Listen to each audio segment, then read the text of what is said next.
this is a major disagreement I have with almost everybody who watches my stream. So I don't believe that the news media is shaping people nearly as much as I think K-Max believes, because even these left-wing radicals who buy into massive police racism, they're not living in black areas.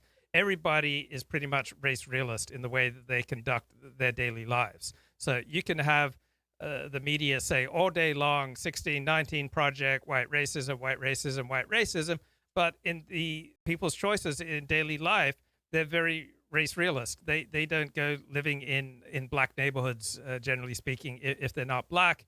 And most people have different expectations for different groups of people. So to me, it's just common sense. We did not evolve to be gullible. If we evolved to be gullible, we wouldn't be here. So on abstract issues, there's no price paid for an individual, whatever he believes about police brutality, generally speaking.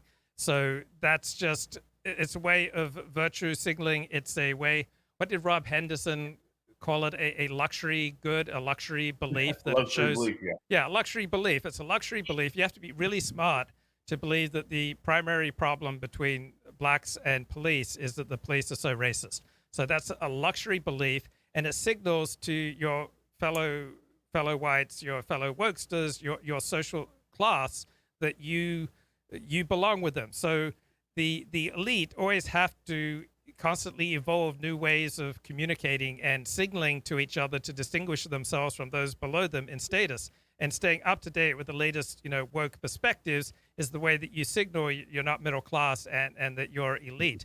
But people's minds are not being profoundly changed by the news media. The news media is dominantly on the left, yet this nation elected Donald Trump in 2016. It came about 45,000 votes from re-electing him in 2020. It elected George W. Bush twice, it elected Richard Nixon twice, it elected Ronald Reagan twice, even though the news media despised, generally speaking, Richard Nixon, Ronald Reagan, George W. Bush, and Donald Trump. So I don't believe people were born yesterday. I don't believe people evolved to be gullible. People evolve to take pretty good decisions with regard to their own welfare. Now, with regard to their beliefs about abstract matters that have very little to do with their daily lives, and they can believe anything. It makes no difference whether they believe that Jesus Christ is their personal savior, or they believe that Zeus is their personal savior, or they believe in systemic police racism. Side answer, it's kind of incredible how neoliberal economics has become dominant. Like the purported right has largely won on economic policy. We have relatively low marginal tax rates. We have relatively low capital gains rates. We have relatively few government interventions with regard to industry. The Ronald Reagan type approach, the Margaret Thatcher type approach has generally speaking won with regard to economic policy, but the left has won with regard to everything else.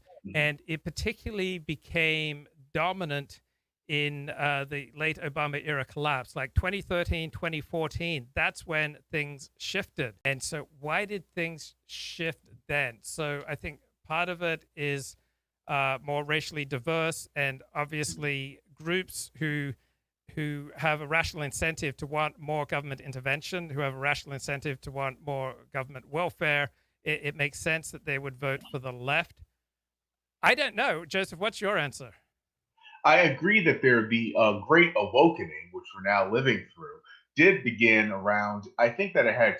I mean, its roots go way back, but I think that it had sort of the beginnings of a critical mass of the American population with the Trayvon Martin thing that set people up to be radicalized very quickly. Then I think the Michael Brown thing in 2014 is what set this thing really rolling, and then Donald Trump was such a counterforce to it that it became more radical to differentiate itself from him, and that attracted a lot of people who just dislike Trump. And so now you have this sort of woke tidal wave. I think that a lot of it has to do with the fact that people today are earning less than they used to, adjusted for inflation, and yet they're more educated than they used to be. So they have all these beliefs that are totally unmarketable. They have all this debt, and they don't see any way forward for themselves. And when you combine that with the cultural radicalization that I just mentioned, which came about because of social media, and also because more people are in these educational institutions to begin with, you have sort of this perfect storm. And then you have a lot of kids who are the product of broken houses, where they don't see any value in something culturally conservative because they think, well, you're just conserving something that basically left me as the child of a divorcee or someone who was never married. And I really don't see anything there worth preserving in family values. There probably is an envy of people who grew up in more stable situations.